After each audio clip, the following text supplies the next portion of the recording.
24 फरवरी का दिन इतिहास के पन्नों में दर्ज हो चुका है, क्योंकि जिस बात की चर्चा दूसरे विश्व युद्ध से होती आ रही है, आज उस घटना को रूस ने अंजाम दे दिया है। जी हां दोस्तों, हम बात कर रहे हैं तीसरे विश्व युद्ध की, जिसकी चिंगारी उड़ चुकी है।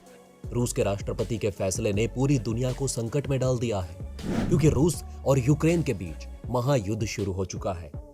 अचानक आए इस फैसले ने यूक्रेन समेत दुनिया भर के बड़े बड़े देशों को हिलाकर रख दिया है। सभी ने सिर्फ युद्ध की उठती आहटों तक ही बात सोची थी, लेकिन रूस ने युद्ध के कयास को हकीकत में बदल दिया है। क्या हुआ है 24 फरवरी को, चलिए आपको पूरा घटनाक्रम विस्तार से बताते हैं। दोस्तों, 24 फरवरी सवेरे रूसी राष्ट्रपति व्लादिमीर पुतिन ने यूक्रेन के खिलाफ सैन्य अभियान का आदेश देने के बाद तीन तरफ से रूसी सेना यूक्रेन की ओर बढ़ने लगी। अब तक मिली जानकारी के अनुसार सबसे ज्यादा संघर्ष की खबरें यूक्रेन के पूर्वी हिस्से से मिल रही हैं। यूक्रेन के राष्ट्रपति व्लादिमीर जेलेंस्की ने कहा कि रूसी सेना के हमले के पहले दिन यूक्रेन के 137 नागरिकों की मौत हो चुकी है। इनमें सैनिक और आम नागरिक भी शामिल हैं। डीपीएसए ने कहा कि 18 से 60 साल के यूक्रेन के सभी पुरुषों के देश छोड़कर जाने पर पाबंदी लगा दी गई है। ये अस्थायी रोक मार्शल लॉ लागू रहने तक लागू रहेगी। अमेरिका और ब्रिटेन ने रूस पर कड़े प्रतिबंध लगाने की घोषणा की है।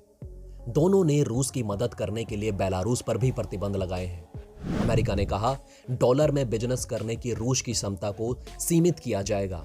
साथ ही रूसी बैंकों पर भी पाबंदियां लगाई जाएंगी। दुनिया की 7 बड़ी अर्थव्यवस्थाओं के संगठन G7 देशों के नेताओं में सहमति बनी कि वो डॉलर, यूरो, पाउंड और येन में बिजनेस करने की रूस की क्षमताओं को सीमित करेंगे। यूरोपीय संघ के वरिष्ठ अधिकारियों ने कहा कि वो रूसी संपत्तियों को फ्रीज करेंगे और यूरोपीय फाइनेंशियल बाजारों में उसके बैंकों की पहुंच को रोकेंगे। जो बाइडेन ने कहा कि अमेरिकी सेना यूक्रेन में नहीं लड़ेगी, लेकिन नाटो के सदस्य देशों की रक्षा करेगी। नाटो के हजारों सैनिकों को ईस्ट यूरोप के संगठनों के देश लातविया, इस्टोनिया, लुथानिया, पोलैंड और रोमानिया में तैनात किया गया है। यूरोपीय संघ के महासचिव जेंस स्टोल्टेनबर्ग ने कहा कि नाटो ने अपने पूर्वी छोर पर 100 लड़ाकू विमानों को अलर्ट पर रखा है। हालांकि नाटो ने कहा कि उसकी यूक्रेन में सैन्य टुकड़ी भेजने की योजना नहीं है। चेरनोबिल के आसपास रूस और यूक्रेन की सेना के बीच जंग की खबरों के बीच अंतर्राष्ट्रीय परमाणु ऊर्जा एजेंसी IAEA ने कहा कि परमाणु ठिकानों की सुरक्षा को लेकर अत्यधिक संयम बरतने की जरूरत है। एजेंसी ने कहा कि यूक्रेन ने उन्हें बताया है कि चेरनोबिल के परमाणु सेंटर पर रूस ने कब्जा कर लिया है। यूक्रेन के दूसरे सबसे बड़े शहर खार्किव में रहने वाले आम लोगों ने बताया कि यूक्रेन और रूसी सेना के बीच लगातार गोलीबारी से बड़ी और लंबी इमारतों में खिड़कियां कांप रही हैं। रूस ने यूक्रेन के सैन्य अड्डों से लेकर एयरपोर्ट पर हवाई हमले किए हैं। यूक्रेन की सेना ने दावा किया कि उसने 6 रूसी लड़ाकू विमानों को मार गिराया। हालांकि रूस ने दावा किया है कि उसने 70 सैन्य ठिकानों को नष्ट कर दिया है। यूक्रेन में कई लोग शरण लेने के लिए बड़े शहरों को छोड़ने की कोशिश कर रहे हैं। इसी कोशिश में हजारों लोग कीव को छोड़ चुके हैं।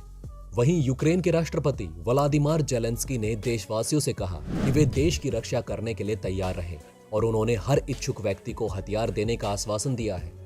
रूस ने कहा कि वो सैन्य अभियान कब तक चलेगा, ये इस पर निर्भर करता है कि वो कैसे आगे बढ़ता है और उसे कीव में सैन्य क्षमताओं को खत्म कर देना चाहिए।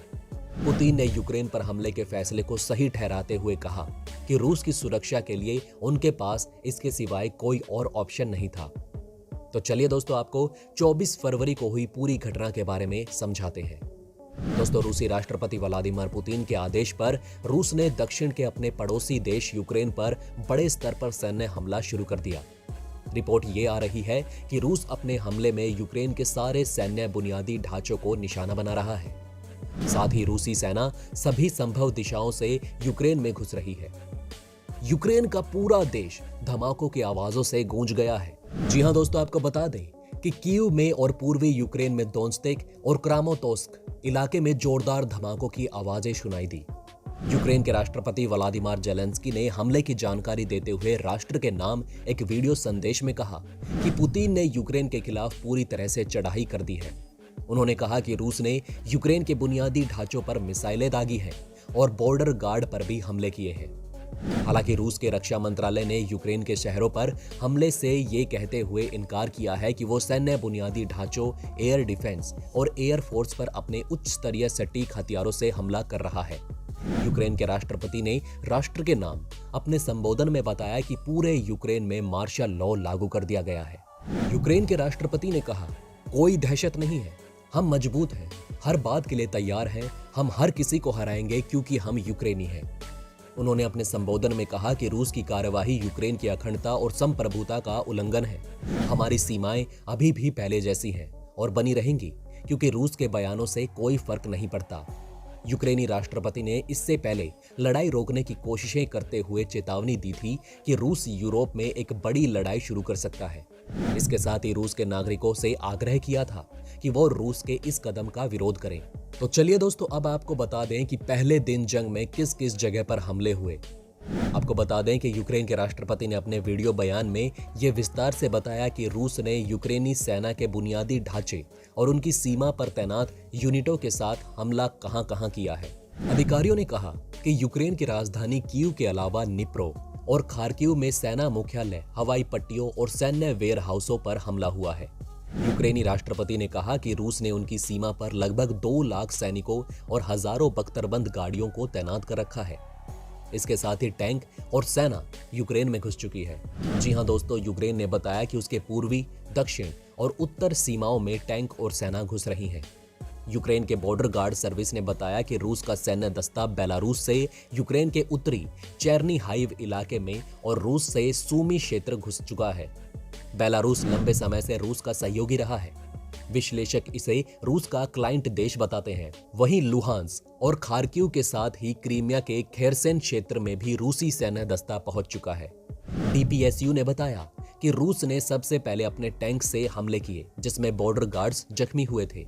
साथ ही दक्षिण बंदरगाह शहर ओडेशा के पास भी ट्रूप मूवमेंट की रिपोर्ट्स आई हैं। इसके साथ ही मरने वालों की गिनती पहले दिन जंग में इस तरह रही। यूक्रेनी पुलिस का कहना है कि रूसी सेना के हमले में कम से कम 8 लोग मारे गए। अधिकारियों का कहना है कि ओडेशा शहर के बाहरी इलाके पोडिलिस्क में एक सैन्य यूनिट पर हमले में 6 लोगों की मौत और 7 घायल हुए हैं। वहीं 19 लोग लापता हैं। तो दोस्तों, कैसी लगी आपको ये वीडियो हमें कमेंट करके जरूर बताएं। साथ ही इस महायुद्ध पर आपकी क्या राय है ये भी हमें कमेंट में बताना ना भूलें। वहीं अगर ये वीडियो आपको अच्छी लगी हो तो इसे लाइक और थम्स अप देना ना भूलेगा। और अगर आपने अभी तक हमारे चैनल को सब्सक्राइब नहीं किया है तो जाते जाते हमारे चैनल को सब्सक्राइब जरूर करें। खुश रहें, ध्यान रखें।